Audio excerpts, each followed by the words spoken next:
এক যুবকের দেহ উদ্ধারের ঘটনায় চাঞ্চল্য ছড়ালো কাশীপুরের জোরথল গ্রামে। গ্রামের কাছে হরনাথ মণ্ডল নামে 22 বছর বয়সী যুবকের একটি গাছে ঝুলন্ত দেহ উদ্ধার হয়। বিজেপির অভিযোগ, ওই কার্যকর্তাকে খুন করা হয়েছে। তার মুখে কাপড় গোঁজা ছিল। দেহ উদ্ধার করে ময়না তদন্তের জন্য পুরুলিয়া দেবেন মাহাতো মেডিকেল কলেজ হাসপাতালের মর্গে পাঠানো হয়েছে। তিনি বিজেপির যুব মোর্চার মণ্ডল সম্পাদক ছিলেন বলে দাবি জেলা সভাপতি বিবেক রাঙার। ঘটনার খবর পেয়ে ওই গ্রামে যান বিজেপি প্রার্থী জ্যোতির্ময় সিং মাহাতো, বিভাগ আহ্বায়ক বিদ্যাসাগর চক্রবর্তী প্রমুখ নেতৃত্ব। পরিবারের সঙ্গে কথা বলেন তারা। বিজেপি জেলা সভাপতি বিবেক রাঙা বলেন, স্থানীয় মানুষের দেওয়া বিবরণ অনুযায়ী এটা সন্দেহজনক। আমরা অতীতে এই ঘটনার সম্মুখীন হয়েছিলাম, আশঙ্কা থেকেই যাচ্ছে। এদিকে এই ঘটনার রাজনৈতিক রং লাগানো উচিত নয় বলে মন্তব্য করেন পুরুলিয়া লোকসভা কেন্দ্রের তৃণমূল প্রার্থী শান্তিরাম মাহাতো। পরিবারের পক্ষ থেকে রাজনৈতিক খুনের অভিযোগ নেই। মৃতের বাবা মনসা রাম মণ্ডল বলেন, বাঁকুড়ায় গঙ্গা জলঘাটিতে কাজ করত, বিজেপির সঙ্গে ঘোরাঘুরি করত। গলায় গামছা জড়ানো অবস্থায় পাওয়া যায় ছেলেকে। আমরা চাই পুলিশ তদন্ত করুক। মৃতের ভাই সচিন মণ্ডল বলেন, দাদার ঝুলন্ত দেহ নিয়ে সন্দেহ রয়েছে। পুলিশ সুপার অভিজিৎ ব্যানার্জি জানান, ময়না তদন্তের ভিডিওগ্রাফি করা হয়েছে। কোনো আঘাতের চিহ্ন পাওয়া যায়নি। এটি অস্বাভাবিক মৃত্যুর কেস করা হয়েছে। যে ঘটনাটা ধরা পড়েছে এটা তো ডাইরেক্ট এটা সুসাইড কোনো রকম ভাবেই করা হবে।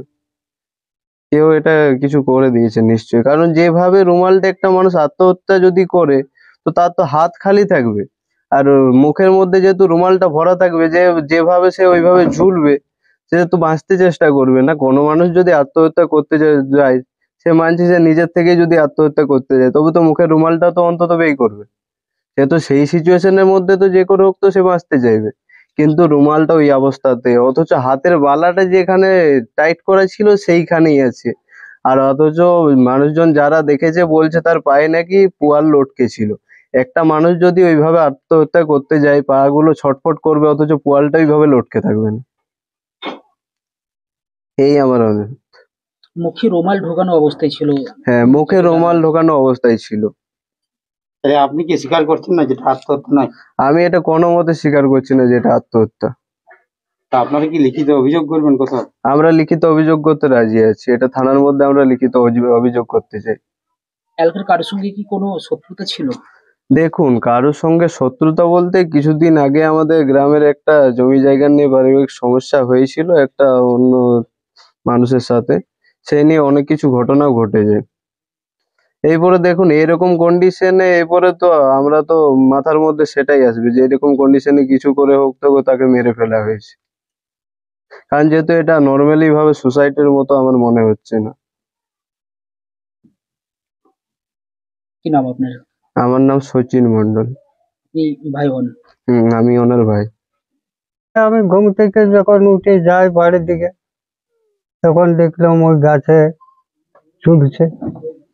গাছে কি অবস্থায় ছিল? গাছে মুখে রুমাল ঢুকানো ছিল,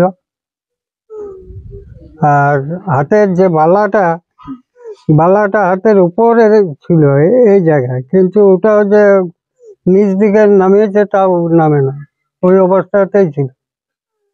গামছার ফাঁস লাগানো ছিল? হ্যাঁ, গামছার ফাঁস লাগানো ছিল। কি মনে করছেন? আর একটুকু হচ্ছে, যেহেতু রুমাল মুখে ঢুকানো ছিল, যদি গলায় কিছু লেওয়া থাকে তাহলে যে কোনো, যখন ওর আটক হবে তখন তো আটু করবে, তখন তো মুখ করবে, হাত পা নাড়বে, কিন্তু হাত পায়েও কোথাও ছুলাছুলি বা কিছু দাগ দেখতে পাওয়া যায় না। কোথায় গলায় দড়ি লাগিয়েছিল? বাড়ি থেকে কতটা দূরে? বাড়ি থেকে বেশি দূরে নয়, ওইটাই আমি অনুমানে বলতে পারছি না। হ্যাঁ। তো কি মনে হচ্ছে আপনার ছেলে কি করেছেন? নিজে কি আত্মহত্যা করেছে না কি মনে হচ্ছে আপনার? আত্মহত্যা স্যার যদি করে থাকতো তাহলে তো মুখটাতে ওই অবস্থায় কি করে হয়, যখনই মনে করুন লিবে তখনই তো আটুপাটু করবে, চিৎকার করবে। আমার সন্দেহ আছে তখন তো মনে করেন ওর মুখের রুমালটা পড়ে যাবে। ছেলে কি কোনো কাজ করতো? হ্যাঁ, গঙ্গা জল ঘাটিতে থাকতো, ওখানে কাজ করতো। বর্তমানে দেখলাম এখন পুরুলিয়ার যিনি বিজেপির প্রার্থী তিনি এসেছিলেন আপনাদের বাড়ি। ছেলে কি কোনো দলীয় মানে যুক্ত ছিল দলের সঙ্গে? না, কোন রাজনৈতিক দল করতো? ছেলে কোনো দল করতো? বিজেপি দলের মধ্যে এটা যুক্ত ছিল না, তো এমনি ঘোরাঘুরি করতো। আপনার নাম? মনসারাম মন্ডল। রঞ্জনের জড়থল নামের গ্রামে উনি থাকতেন। আমরা শুনতে পেয়েছি স্থানীয় ব্যক্তিদের কাছে কি রাত্রিবেলা নাকি পাশে নবকুঞ্জ হচ্ছিল, সেখান থেকে ফেরার পথে অনেক লেট যখন বাড়ি পৌঁছায় না তখন ঘরের লোক যখন খুঁজতে বার হয় প্রায় 2টা-2:30 নাগাদ, তখন রাত্রেবেলা একটা গাছে মৃতদেহ পাওয়া গেল। দেখুন, মৃত্যু যে কোনো সময় যেহেতু দুঃখজনক বিষয় আছে। আমরা এর আগেও সাক্ষী হয়েছি, বলরামপুরে আমরা দেখেছি দুটা এই ধরনের মৃত্যু আমরা সাক্ষী হয়েছি। এবং কোথাও না কোথাও পুলিশ প্রশাসন এবং এখানে ল অ্যান্ড অর্ডারের গাফলাতির জন্য এটা হচ্ছে। যেটা ইঙ্গিত পাওয়া গেছে সেখানে এই মার্ডারের দিকে ইশারা করছে কি এটা সুসাইড নাই, মার্ডার আছে। কেন কি স্থানীয় লোকেরা বলছে মুখে নাকি ওর কাপড় দেওয়া ছিল, ঠিক আছে। এই যে ঘটনা, ল অ্যান্ড অর্ডারের যে বিষয় আছে, এটা মৃত্যু তো কারো ভালো নাই, ভালো চোখে আমরা দেখতে পারেন। যে কোনো বিবাদ হোক না কেন, রাজনীতিক হোক নন রাজনীতিক হোক, মেরে দেওয়ার কারো কোনো অধিকার নাই। আমাদের কর্মী, আমাদের যুব মোর্চার যে আছে মণ্ডলের সম্পাদক ছিল। এবারে দেখুন, বিষয় আছে, সামনে নির্বাচন আছে। আমরা 2018 সালে পরিষ্কারভাবে রাজনৈতিক হত্যা আমরা পুরুলিয়া জেলায় আমরা সাক্ষী হয়েছি।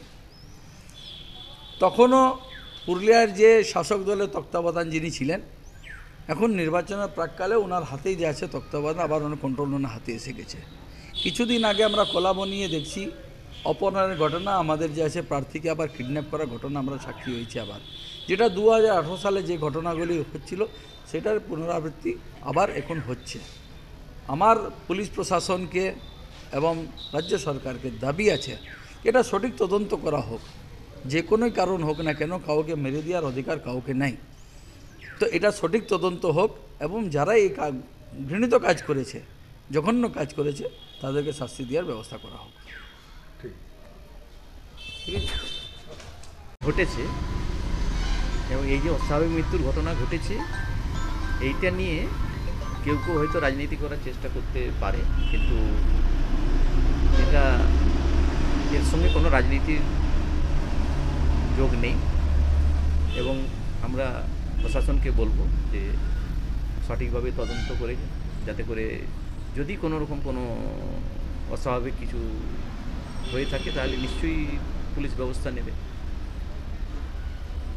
হ্যাঁ, বিজেপি এটাকে খুনের অভিযোগ হচ্ছে। বিজেপি এর আগে তো এরকম ঘটনা ঘটেছে এবং সেখানে দেখা গেছে যে একইভাবে আপনার নাম এসছে, যেহেতু আপনি এবারে প্রার্থী, সেবারও বলরামপুর। দেখুন, বিজেপি এইসব নিয়ে রাজনীতি করে। ওরা তো বিভিন্ন ধরনের রাজনীতি, মানুষকে বিভ্রান্ত করার জন্য বিভিন্ন ধরনের কথাবার্তা বলে মানুষকে বিভ্রান্ত করার চেষ্টা করে এবং এইসব মানে মৃতদেহ নিয়ে এরা রাজনীতি করে। কিন্তু এটা আমরা বিশ্বাস করি না। আমরা চাই প্রকৃত সত্য ঘটনা উঠে আসুক। তার কারণ হচ্ছে, যদি এরকম কিছু মানে পোস্টমর্টম হলে তো জানা যাবে যে প্রকৃত ঘটনাটা কী, সেই পোস্টমর্টম হওয়ার পরে বোঝা যাবে। কিন্তু ওরা বিভিন্ন সবসময়ই এই নিয়ে রাজনীতি একটা করার চেষ্টা করে। আমি বলবো যে এইসব জিনিস নিয়ে রাজনীতি না করাই ভালো। কোনো রকম কোনো মৃত্যুকেই আমরা সমর্থন করি না। মৃত্যু যাতে করে না হয় সেটা তো আমরা নিশ্চয়ই চাই। Bureau report, Bengal views.